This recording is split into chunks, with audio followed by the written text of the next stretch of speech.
Hoy un tema no menos interesante es hablar lo que particularmente siempre digo que es uno de los ministerios más fuertes, poderosos del país y creo de todos de cada país, ¿verdad? Porque el ministerio que es encargado de dinamizar la economía, porque a través de la inyección de capital que se ve reflejado en obras y eso ve, bueno, decantándose en varias industrias que dependen justamente de lo que es obras civiles.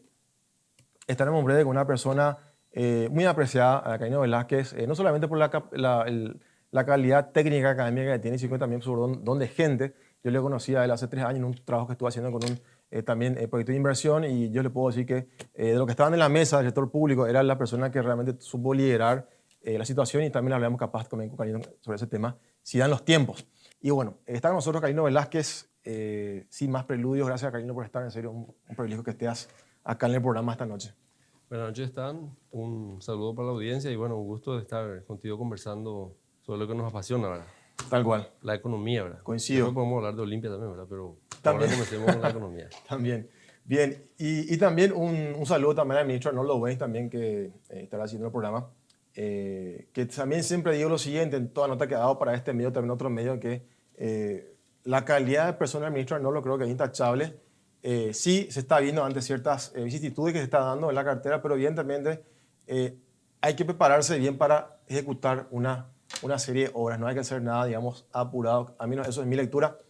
Y ahora hablamos con Carino sobre eso. Carino, primera cosa, desde el punto de vista financiero, económico, ¿qué es para Carino Velázquez el MOPC y lo que es la economía nacional en general y todo su engranaje? Bueno, el Ministerio de la República de Comunicaciones es uno de los ministerios, digamos, más importantes en el país para la implementación, digamos, de las obras de infraestructura. Sin hablar Okay. todavía de la política fiscal, ¿verdad? Porque en primer lugar el objetivo del Ministerio de las Públicas es proveer de infraestructura al país. Sí. Y en ese proceso, digamos, de provisión de infraestructura, ingresamos a la economía no solamente poniendo un puente, construyendo una ruta, Sí. asfaltando calles, sino también movilizamos recursos locales y damos empleo a la gente, generamos demanda de bienes y servicios, y Tal eso cual. tiene su efecto multiplicador en la economía. Tal- Entonces, la presencia de un Ministerio de Obras Públicas no solamente hay que mirarlo desde el punto de vista entonces de la provisión de infraestructura, porque esto también podemos hacer muy simple, ¿verdad? Contratamos una empresa extranjera, viene, Ujú. nos instala el bien y terminó, ¿verdad? Sin embargo, nosotros estamos trabajando como para que haya una especie de efecto derrame adicional en la economía. Por eso, por ejemplo, la insistencia en que muchas de las obras sean hechas por empresas locales, ¿verdad? Sí. El caso de la ruta Traschaco, que en lugar de hacerlo con una sola empresa, 430 kilómetros más los accesos, lo estamos haciendo en 7 tramos más un contrato adicional para los accesos. Perfecto. Entonces, no solamente miramos la provisión de infraestructura o la provisión, digamos, del bien en sí, sino también el efecto secundario que puede tener, el efecto multiplicador que puede tener en el resto de la economía. Perfecto. Estoy más de acuerdo contigo, Carino. Y me recuerdo un cliente que me decía lo siguiente, que no solamente una construcción vial o una construcción, digamos, general, una obra civil per se, un edificio, por ejemplo, o, bueno, un puente, sino que todas las subindustrias que también viven de esas industrias de la construcción o la vial, ¿verdad? Que vos mencionaste, Sí. el que produce los caños, el que produce los cables, el que da gastronomía para los trabajadores, lo acabaste de decir hace un rato. Antes de avanzar, yo también te quiero mencionar lo siguiente, también la gente me estoy olvidando, muy importante. Estamos servidos de vuelta por Coffee Bean Tea Leaf, por supuesto. ¿Y qué nos trajo hoy la amiga Kari Kim? Lo siguiente, el té, riquísimo, estoy probándolo ahora, se llama Masala Chai, es un té nativo hindú. A ver, eh, mezcla con un té kowa sudafricano. O sea, estoy acá leyendo la explicación, es impresionante. Se creó el chai rooibos con el dulce y picante sabor de la canela, el regaliz, clavo, olor, cítrico, jengibre, y es riquísimo. Y con eso una media luna de la mano de Coffee Bean Tea Leaf también, por supuesto, con una masa bueno, bastante, digamos, particular. Y usted puede, digamos, disfrutar esto en los 3 locales de Coffee Bean Tea Leaf. Uno que está en el Shopping Arisol, acá enfrente, enfrente de un shopping de un prócer paraguayo y en el casco antiguo de Asunción. Me olvidé de decir eso. Karina, vuelta contigo, mil disculpas. Ya entrando al tema general, Carlino, ¿cuánto es el presupuesto general promedio que maneja un Ministerio de Obras Públicas hoy en día en Paraguay? Hoy día el presupuesto de gasto de capital, lo que nosotros llamamos nivel 500, ¿verdad? En Sí, términos más técnicos sí, contables, es de 770 millones de dólares ok. aproximadamente, ¿verdad? Para el Ministerio de Obras Públicas y Comunicaciones. Después tenemos otros ministerios que también tienen, digamos, niveles de ejecución o gastos de capital que tienen que hacer. Pero en el caso nuestro son 770 millones. Este año podríamos eso incrementar unos 300 millones de dólares más, ¿verdad? Con un crédito programático que estamos planeando tomar del BID adicionalmente, que es una especie de crédito de libre disponibilidad. De eso podríamos usar 100 millones más. O sea, Ok. tenemos algo así como unos 900 millones de dólares de financiamiento que podríamos inyectar a la economía. Es un promedio anual eso, entonces, Carlino. Entonces, Mira, el nivel más alto de ejecución sí, de gastos de capital, nivel 500 inversiones, fue en el año 2017 y fue de 545 millones de dólares, 580 millones de dólares aproximadamente. ok, o sea, la idea de ustedes es mejorar El ese año, benchmark exactamente. que El año existe. pasado el gasto en nivel 500, el gasto de inversión fue de 488 millones de dólares. Ok. Y este año, por supuesto, ahora tenemos financiamiento por casi el doble. Entonces, igual que el año pasado, pero la ejecución el año pasado fue mucho más baja. Pero este año queremos llegar a un 85-90% de ejecución. Perfecto. Ahora, Carlino, sobre esto, licitaciones, los llamados, ¿verdad? O los tenders o los bids también, como se le dice, ¿verdad? ¿Cuál es el proceso, Carlino? Hice esta gráfica, vos me corregirás evidentemente Sí. porque es tu área de especialidad. Este es el camino, digamos, una licitación entre el estudio que hacen ustedes, el MOPC, ven las prioridades, ven los fondos necesarios para esa ejecución, hacen el llamado, el concurso se adjudica, se subcontrata, se entrega. Bueno, ¿dónde está, digamos, el cuello de botella o la parte, digamos, más difícil o complicada dentro de un proceso como una licitación pública importante? Esta lámina que acabas de poner, ¿verdad? ¿Sí? Después te voy a piratear, como se dice Ok. vulgarmente. Sin problema. Porque Sin es problema. sumamente precisa, ¿verdad? Habría que ponerle ahora entre cada bloque unos números que serían la cantidad de días que uno podría gastar para Ok. llegar al siguiente bloque, ¿no es cierto? Eh, entre que uno piensa un llamado hasta que lo adjudica y luego de 30 días, por ejemplo, se puede comenzar ya la obra con el pago del Sí. anticipo, lleva en promedio unos 90 días, 3 meses. legalmente. Ok. Y eso no es que es difícil cambiar, sino que es prácticamente imposible, porque son plazos legales. Ok. Para construir una ruta se necesitan ciertos prerequisitos que no es lo mismo que cuando uno va a comprar un tractor o va a comprar una camioneta para el ministerio, ¿verdad? ¿Por qué? Porque hay que hacer lo que se llama el proyecto ejecutivo. Sí. El proyecto ejecutivo no consiste en otra cosa que enviarles a los ingenieros para que midan, digamos, la extensión de la ruta, Sí. vean los desniveles, así parafraseando algo simple, y luego hacer los planos, ¿verdad? Pero unos planos sí un tanto como a grandes rasgos, ¿verdad? Para luego hacer un llamado o el llamado para que otra empresa, una empresa ya consultora, haga ese plano en detalle, ¿verdad? Ok.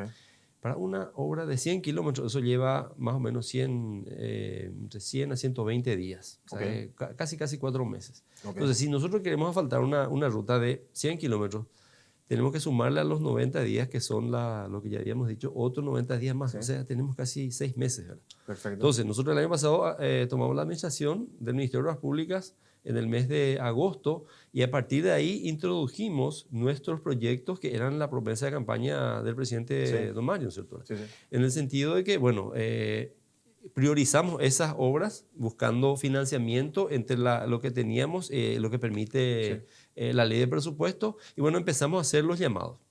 Cuando comenzó ese proceso en el ministerio, tuvimos nuestras reuniones con los gremios, Sí. Cavialpa, Capaco, Ok. y empezamos a conversar y preguntamos sinceramente cuál es la capacidad de ejecución de estas empresas, ¿verdad? Que tienen la capacidad ociosa de maquinaria, etcétera, etcétera. Y ellos nos dijeron, nosotros tenemos la capacidad como para cumplir con lo que ustedes tienen de presupuesto. Ok. Entonces empezamos a hacer llamados relativamente fraccionados y muy abiertos. No hicimos lo que en otros países se hace, las precalificaciones. Una precalificación consiste en llamar a 20 empresas, de los cuales se van a tomar para el llamado final solamente las 5 primeras. Ok. donde se determina la capacidad de las empresas, de construcción, su capital, sus Sí. operaciones en el pasado, etcétera. Una serie de cosas que son relativamente objetivas. Sin embargo, sabemos que en nuestro país hay muchas empresas grandes, muchas empresas medianas y muchas empresas pequeñas, ¿verdad? Sí. Las pequeñas, evidentemente, no van a acceder a proyectos grandes, pero las medianas tienen la intención de crecer, de ir creciendo y de madurar, ¿no es cierto? En el sentido de meterse en cosas más grandes, porque nuestros planes para el mediano plazo es de incrementar el gasto de capital en el país en términos de llevar este 2% con respecto al producto más o menos que hoy teníamos presupuestado Sí. a un 3,5%, si fuera posible 4%, no vamos a llegar al 8% que tienen los asiáticos, ¿cierto? De Sí. inversión pública. Pero llegar a un 4% implica gastar al año 1.500 millones de dólares. Entonces, queremos que nuestras empresas locales también tengan un poco más de fortaleza, ¿no es cierto? Ok. Desarrollen sus músculos. Entonces, en ese orden de cosas fue que abrimos las licitaciones. Y no fue un error, porque uno podría decir, bueno, nos equivocamos. No creemos que no nos equivocamos. Ahí llamamos a muchas empresas y muchas empresas en ese interín, digamos, de prepararse para una licitación, porque nosotros tampoco estamos en una vorágine simplemente de solucionar, digamos, un problema de estancamiento económico, sino que también tenemos otros clientes, digamos, Sí. en el entorno de las obras públicas, que son las empresas, ¿verdad? Sí. Que es una industria, ¿verdad? Una industria sumamente, digamos, debilitada en los Sí. últimos años por el hecho de que hay muy pocas obras. Estaban en la administración anterior, comenzó, digamos, el ímpetu y nosotros queríamos extender eso. Entonces, en ese tren de cosas, tuvimos una curva de aprendizaje relativamente, digamos, plana, en el sentido de que, bueno, estamos aprendiendo cómo, digamos, entre comillas, separar la paja del trigo, ¿verdad? Okay. Porque en una licitación se nos presentan 25 empresas. En un caso específico le adjudicamos al número 17. Okay. Entonces uno dice, le dio al número 17. Quiere decir que obvió 16 ofertas, digamos, que eran mejores. Y la verdad es que el precio en una licitación importa algo así como un 30% en la calificación final. Okay. Y todas las evaluaciones son, digamos, también nosotros somos auditables. Entonces, cuando le eliminamos, entre comillas, como decimos en buen paraguayo, a alguien, no lo hacemos por capricho, ni muchas veces por la cara, ni nada, sino porque no estamos seguros de que esa empresa pueda hacer. Tenemos también en el pasado historias de que muchas empresas cobraron el anticipo y nunca hicieron un metro cuadrado de terraplén, ¿no es cierto? Nosotros ejecutamos pólizas de garantía en ese sentido, entonces fuimos muy rigurosos a la hora de adjudicar las obras. Y eso hizo que el proceso, digamos, entre el inicio, digamos, de los llamados hasta la conclusión, fuera relativamente extenso. Okay. Y hoy día estamos con este problema económico de relativa ralentización de la economía, donde todas las cámaras, digamos, están puestas en nuestra institución, ¿verdad? Y tomamos ese desafío también, ¿verdad? Pero también explicando, ¿verdad?, cuál es la situación efectiva que estamos enfrentando. Perfecto. Entonces, el proceso en la cura de aprendizaje que mencionabas, Carlino, ¿cuál fue, digamos, el error que realmente no fue un error, fue un aprendizaje? Y cuáles son las cosas que de repente saltaban como las banderas rojas, ¿verdad? Que creo que dijiste que hubo casos de empresas que ya han recibido licitaciones en el pasado, pero no han hecho nada y que evidentemente no pueden estar de vuelta dentro de una licitación, ¿verdad? ¿Se entiende así? El proceso que nosotros implementamos fue un proceso muy abierto, ¿verdad? Probablemente ahora en el tiempo vamos a ir regulando eso en el sentido de que para obras de cierta envergadura vamos a tener que hacer las precalificaciones. Y en las precalificaciones, contado por la mano de un dedo prácticamente, están las empresas que podrían entrar.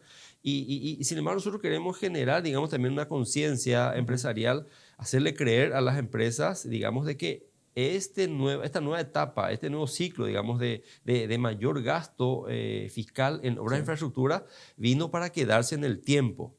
Fíjate que nosotros estamos implementando los primeros proyectos llamados CREMA, ¿verdad? ¿Qué es un proyecto CREMA? Construcción, rehabilitación y mantenimiento de una ruta. Nosotros construíamos las rutas en nuestro país históricamente y creíamos que la ruta se iba a quedar para siempre y que la calidad iba a ser eterna. Sí. En estos días hubo muchas discusiones, ¿verdad?, con la ruta Paraguarí-Villarrica. Sí. Esa es una ruta que fue proyectado para un cierto tipo de volumen de carga de camiones y una cierta cantidad también de tránsito, ¿verdad? esa ruta prácticamente se quintuplicó la cantidad, digamos, de carga que lo estuvo transitando. Y por supuesto, ¿verdad? Nada es eterno, se desgasta. Entonces, tenemos que pensar en la reconstrucción de las rutas. Y ahí están los números. Ahí salen los números que son justamente nuestros enemigos, ¿verdad? Y el presupuesto, ¿verdad? Nosotros tenemos una cierta cantidad de rutas asfaltadas, unos 5.000, 6.000 kilómetros, ¿verdad? Y hacer una reconstrucción de eso llevaría al año unos 200 millones de dólares. Y nuestro presupuesto histórico en todo el ministerio 10 años atrás era en promedio unos 250 millones. O sea que el global, o sea que teníamos que simplemente reconstruir las que teníamos y no podíamos asfaltar una cuadra más, ¿no es cierto? Sin embargo, hoy día tenemos financiamiento y estamos proyectando digamos, al público y a las empresas la idea de que vamos a gastar más en infraestructura. Por lo tanto, también eso exige a las empresas el compromiso de ponerse al día, ¿no es cierto? Si se presentan 5 empresas en una licitación, y 3 empresas tienen las maquinarias y dos no tienen, ¿qué es lo que ellos hacen? Generalmente presentan un documento donde dice que van a comprar, pero no tienen, ¿verdad? Entonces, ¿qué hacemos ahí? Y generalmente esas empresas que todavía no tienen ponen un precio mucho más temerario, llamémosle así, como para entrar al ruedo, ¿verdad? Entiendo. Entonces ahí es donde tiene que salir, digamos, el buen tino, el buen juicio de la institución para, de repente, tiene un precio 5% más alto el que está adelante, sí. Pero es el que estamos seguros que puede hacer, ¿no es cierto? Con parámetros comprobables, ¿verdad? Entonces, esa es la manera en que estamos trabajando y es también una situación que se presenta para las empresas de creer a la institución pública de que en el futuro va a cambiar las cosas y hacerse de, no sé, de maquinaria. Un tractor cuesta $500,000, un tractor para hacer ruta, no es un tema menor. Una planta asfáltica cuesta algo así, ¿cierto? Y para hacer una ruta se necesita, no sé, una planta asfáltica, sí. Todo el equipamiento, que no son temas menores. Entonces, se nos presentaron muchas cosas y muchos objetivos, como diría algún economista, ¿verdad? Al mismo piano nos pidieron que toquemos varias canciones, ¿cierto? Entiendo. Y una última consulta para irnos allá al corte de Carlino. ¿Cuáles son los proyectos de emblema para MOPC para estos 2 años, 3 años, o bien para este primer año de gestión del gobierno? Bueno, tenemos 3 proyectos emblemas que queremos implementar y terminar en este periodo, ¿verdad? Y son proyectos relacionados a la columna vertebral de las vías de comunicaciones viales en el Paraguay. La ruta 2 y 7, el tramo de la 7 que falta duplicar, más la ruta 2. Unir eso con el puente Chacoí Puerto Botánico y buenísimo, en el Chaco la duplicación de la ruta Transchaco.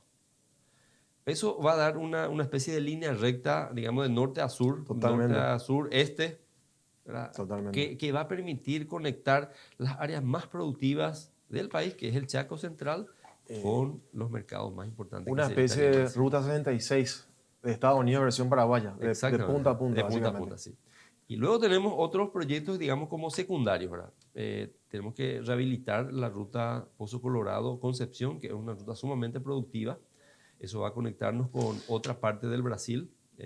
Recordemos que Mato Grosso Sur es una zona muy productiva, ¿verdad? Que necesitamos conectar con nuestro país.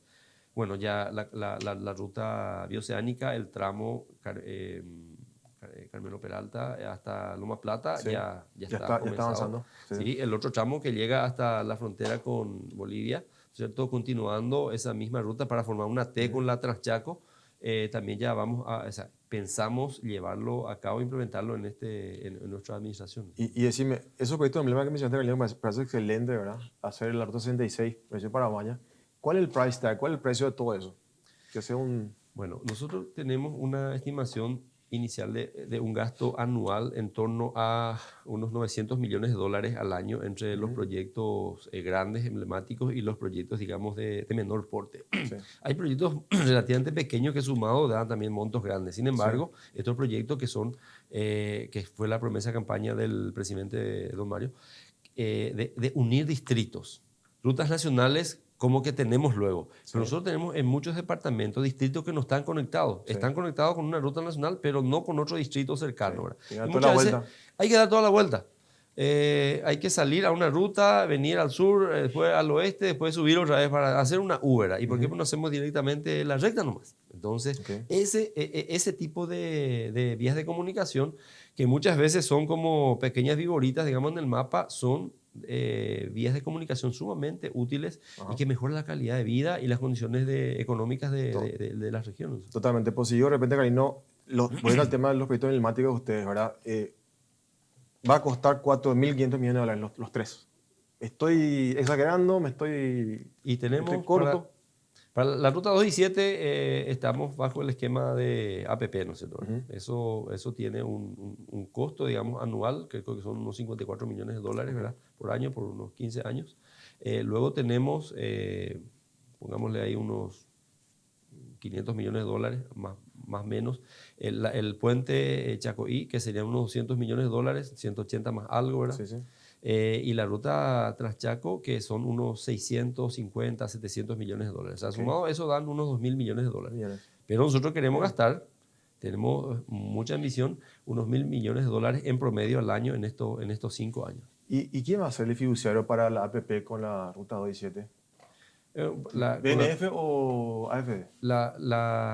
honestamente, la 2 y 7 tiene lo que llaman ellos me viene la expresión, un fondo que ya está creado donde hoy día estamos depositando, por ejemplo, los peajes, ¿verdad? Ok.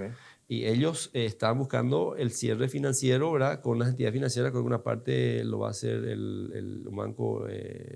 un banco americano, Ujú. más el brazo privado Bank of del... America, ahora sí creo. Sí, no, es... estoy seguro si es Merrill Lynch el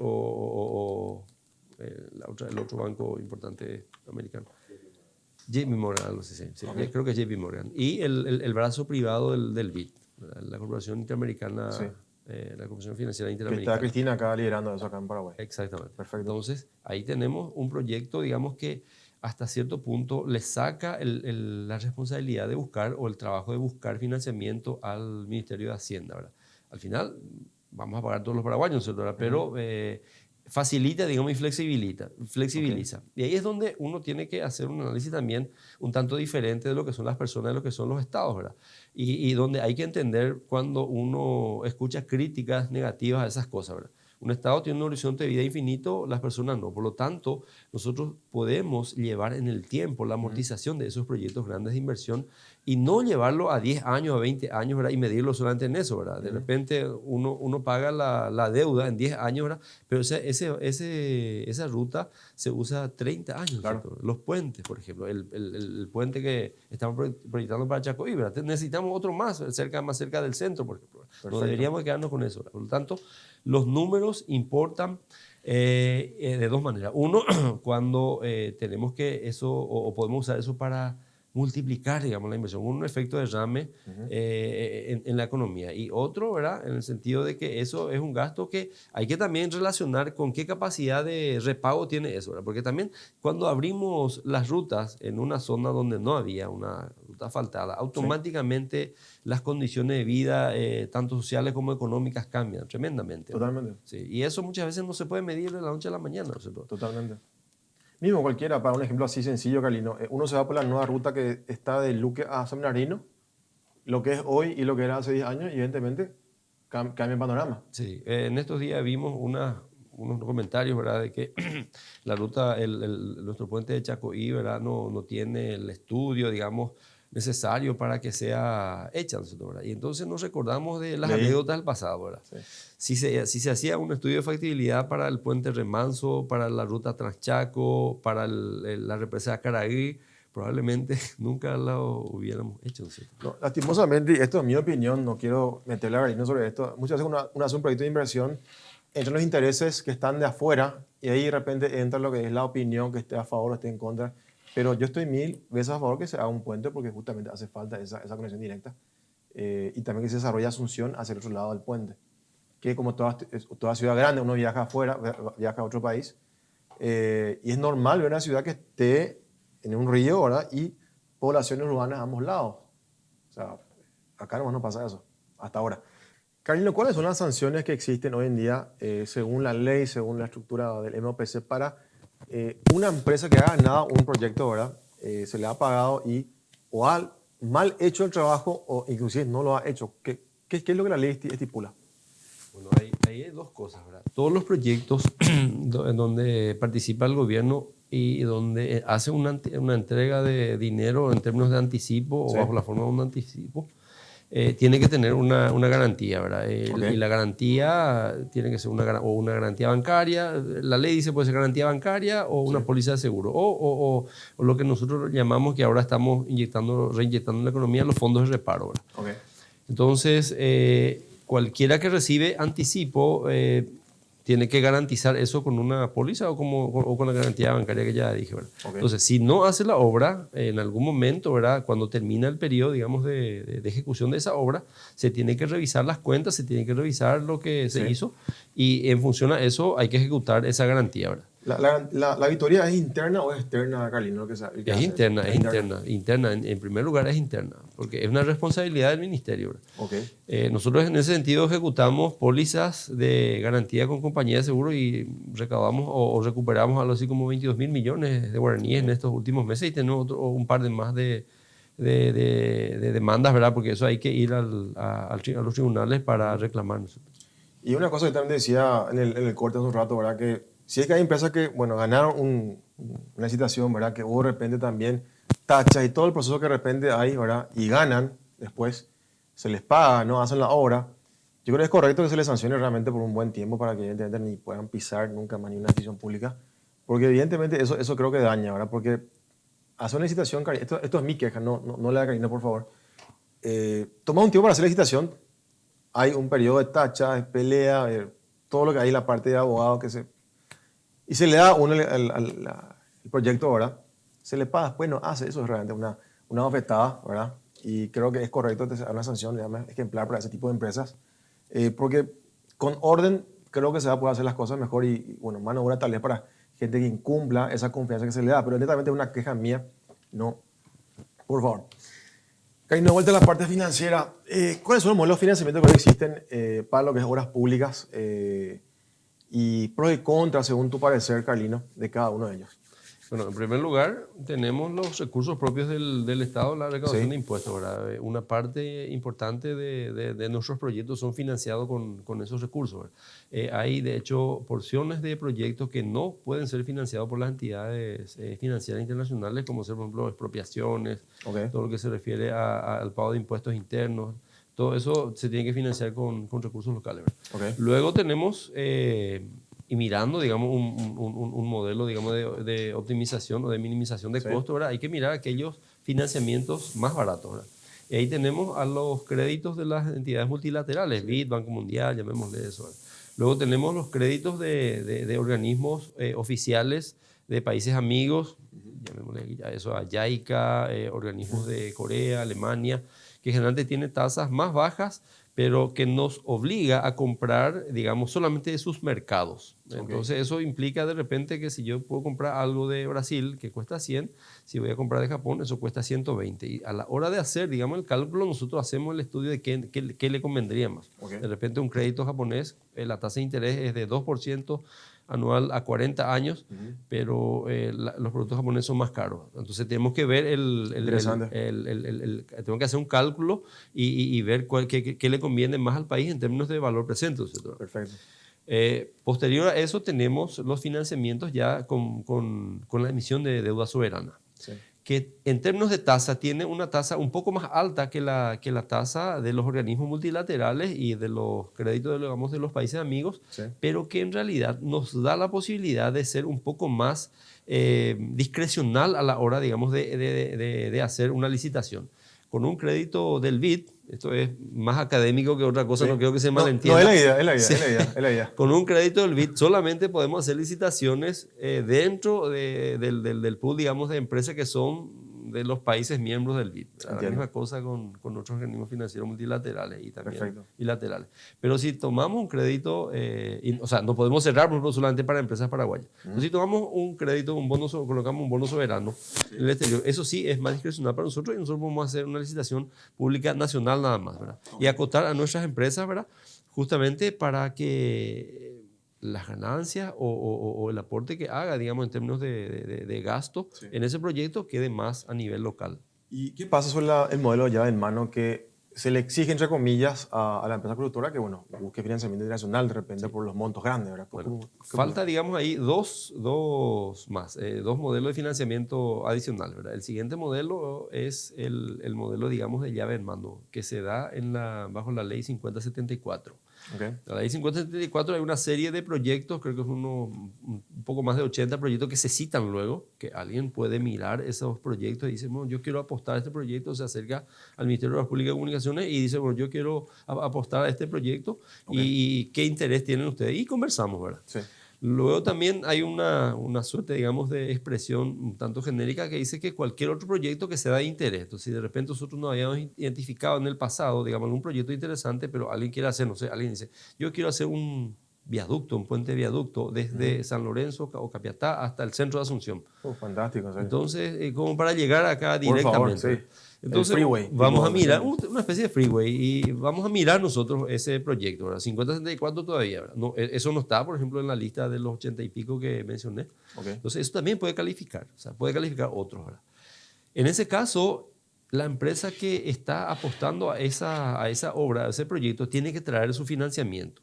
Y cuando nosotros evaluamos el valor de la obra y el valor del financiamiento. Un par de veces ya se había comentado, digamos, en la prensa que construir una ruta de 100 kilómetros, ¿verdad?, en Paraguay y en Estados Unidos no es igual. ¿Por qué? Por más que el cemento sea igual, el asfalto, todo sea igual, el financiamiento es lo mismo. Porque cuando uno hace un préstamo, y el préstamo es al 5% acá en Paraguay, y hace un préstamo en Estados Unidos, el préstamo es al 3%, en términos de valor presente, digamos, el flujo que se va a pagar es diferente, es más alto en Paraguay que en Estados Unidos. Entonces, puede ser, por ejemplo, que en una obra llave en mano, una empresa ofrezca un costo para el proyecto, para la obra, de $180 millones, por decir un número. Sí. Y otra empresa ofrece 200 y le asignamos el de 200. ¿Por qué le asignamos el de 200? Porque el de 200 dice, yo voy a financiar eso a 20 años de plazo al 3%. Y el de 180 dice, yo voy a financiar eso a 10 años de plazo al 5%. Entonces, en términos de valor, uno tiene que hacer un cálculo y ver cuánto es lo que realmente cuesta, ¿no es cierto? De la obra. Entonces, hacemos ese cálculo como otra forma de financiar obra de infraestructura en Paraguay, 5074. Y el último modelo es, ya que estamos hablando de infraestructura, es el modelo de concesión.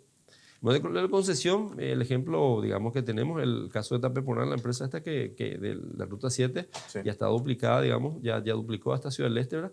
Se le entrega y por un periodo de tiempo, ellos se comprometen primero a construir, ¿verdad?, luego a mantener en buenas condiciones, y se le dice, bueno, vas a pagar el peaje, vas a cobrar el peaje. Y creo que hay un pequeño aporte también para el fisco, ¿verdad? Y más los impuestos que te ha de pagar, digamos, normalmente como cualquier empresa, ¿verdad?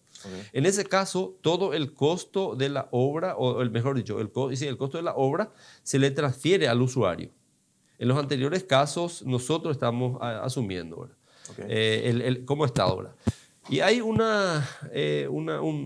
caso intermedio entre la llave en mano y la concesión, que es una suerte, digamos, de una parte voy a cobrarle al que usa, pero si falta voy a cobrarle al Estado, que es el modelo APP, ¿verdad? Asociación Pública-Privada, que es el caso de la ruta 2 y 7. Sí. Y eso me gustaría, digamos, explicar un poquitito justamente.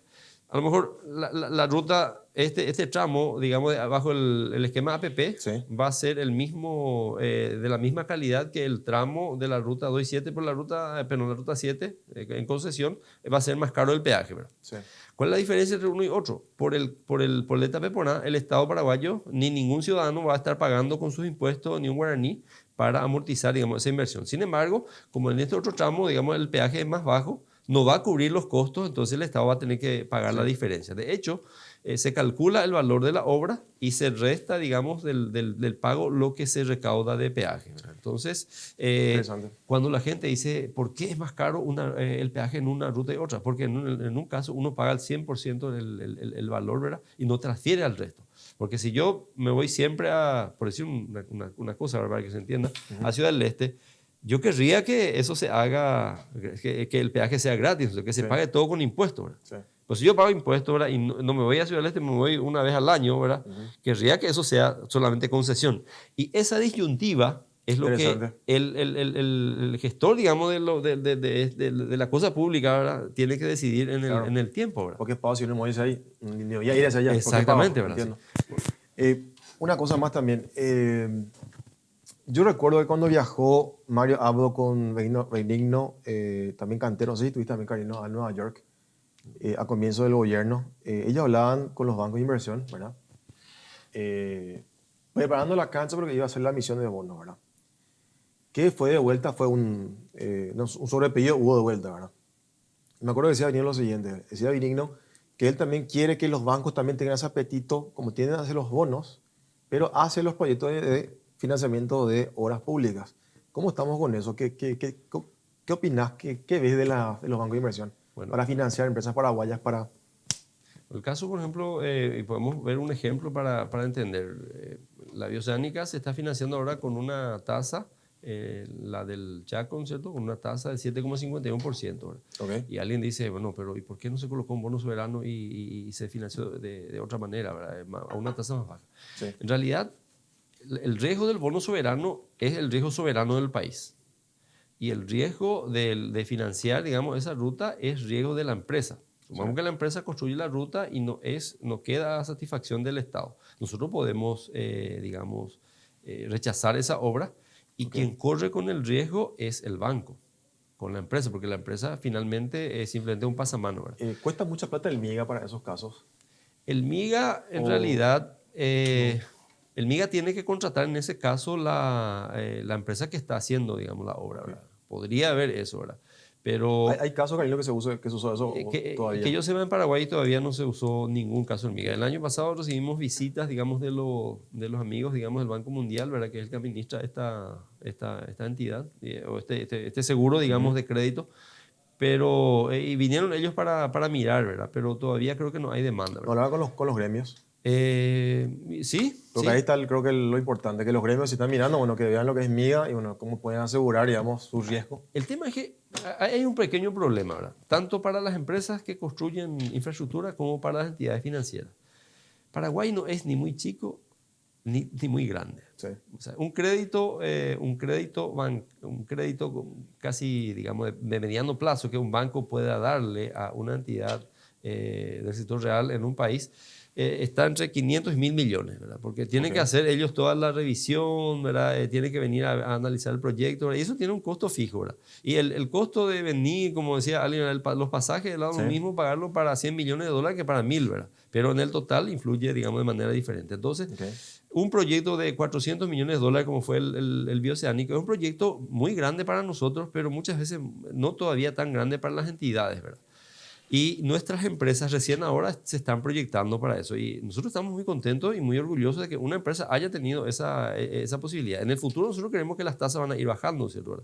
Porque mismo que las empresas van a ir adquiriendo experiencia, no solamente en construir la ruta, sino en gestionar los fondos. Sí. Porque ahí también hay toda una ciencia. Vos sos financiero y sabes bien. No es precisamente que te entrega el dinero y ya tenés que... El due diligence es... Por eso los muy financieros importante. también cobran su parte en eso. Tal cual, es muy complicado. Y sabes que sobre el tema también, siempre me quejo, Carolina, ya para ir cerrando, que el empresario de Paraguay tiene que invertir, no gastar, invertir dinero en empezar a hacer roadshows, ir a conocer de primera línea, face to face, a lo que colocan los capitales, ¿verdad? Sí. O sea, hay gente que no tiene problema de irse a las Bahamas una semana con su familia, gastar, sí, no sé, $10,000, ponerle. Pero le decís, vamos a Nueva York, vamos a Manhattan 3 días y no, o vamos a Breakout, no. Bueno, lo acaba de decir un viceministro de nuestra nación. Buenísimo. Y ya para ir cerrando, última consulta, mi querido. Esto no es solamente para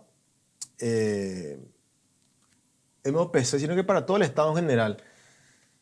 Ha pasado que muchas veces vienen contratados, ¿verdad? Empresas, ¿verdad? Para obras de cualquier ministerio, ¿verdad? Pero ¿qué pasa? La empresa acá en Paraguay, intachable, pero había sido, tiene problemas en Colombia, tiene problemas en, no sé, España. Tiene un juicio, pero importantísimo, en valor, ¿verdad? En España, ¿verdad? Pero acá ingresan. ¿Por qué? Porque evidentemente no hay un cierto tipo de mecanismo, creo que hay o no hay, no sé. Pero esto yo quería decirte, Carino, así en el programa hoy, ¿verdad? Pero para generar para el sector público. Aplicar esta herramienta que es el WorldCheck, que es básicamente no queda nombre de empresa, pero es una operadora de análisis de riesgo que, por ejemplo, si pongo el nombre de Carlino Velázquez, hoy en día en WorldCheck, no sale lo que es el perfil del señor en Paraguay en el término crediticio o legal, sino que sale en todo el mundo. O sea, yo iba a saber si el caballero que está ahí conmigo tiene problemas en Israel, tiene problemas, una demanda en Portugal, bueno, ya salta. Y al saltar, evidentemente, yo, bueno, le pongo una tacha, porque ha pasado en años anteriores que uno veía un contrato que se le daba a una empresa, Carlino, audiencia, se le pagaba, incumplía, o tenía problemas afuera, o tenía convocatoria afuera, era un desastre afuera. Por acá era, bueno, para evitar eso, no sé qué opinas sobre esa figura. Efectivamente, es muy importante lo que estás mencionando. Quizás nosotros estamos todavía en una etapa relativamente inicial, digamos, de este dinamismo. Hace un par de años he visto por internet, ¿no es cierto?, un puente, digamos, que quedó como tipo un acordeón, creo que Sí. fue en Chile, o que no coincidía una de las puntas, algo así, ¿verdad? Y uno piensa, bueno, Chile, que es un país tan serio, ¿verdad? Sí. Y aún así pasa, ¿verdad? Entonces, bueno, uno tiene que ver, digamos, qué empresa hizo esa obra, ¿no es cierto? Que es lo que debería estar en el WorldCheck, ¿verdad? Totalmente. Para constatar. Nosotros estamos todavía en una etapa inicial donde la mayor parte de las obras lo hacen, digamos, empresas locales, empresas paraguayas, y como quien dice, acá miramos el diario, entramos en internet un ratito y ya sabemos todo el historial de cada una de las empresas de las que conocemos y de las que no conocemos también. Sin embargo, esto es muy importante, pero nuevamente quiero repetir, ¿verdad?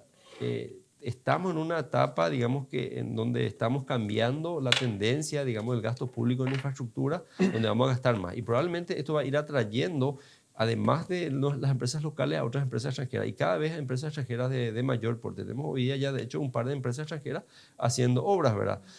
Sin ninguna, digamos, consideración, digamos, de decir está bien o está mal de importar. Nosotros somos un país abierto, ¿verdad? Y va a llegar quizás el momento en que no va a haber más posibilidad de que las empresas paraguayas absorban toda la demanda de infraestructura que va a tener el país, ¿verdad? Que es lo que pasa en la mayoría de los países de América Latina, ¿verdad? Pasa en Chile, pasa en México, pasa en Colombia, en Perú, donde empresas extranjeras transnacionales vienen y también participan, y todas las empresas locales están también trabajando. El sol brilla para todos, básicamente. Estoy de acuerdo. Sí.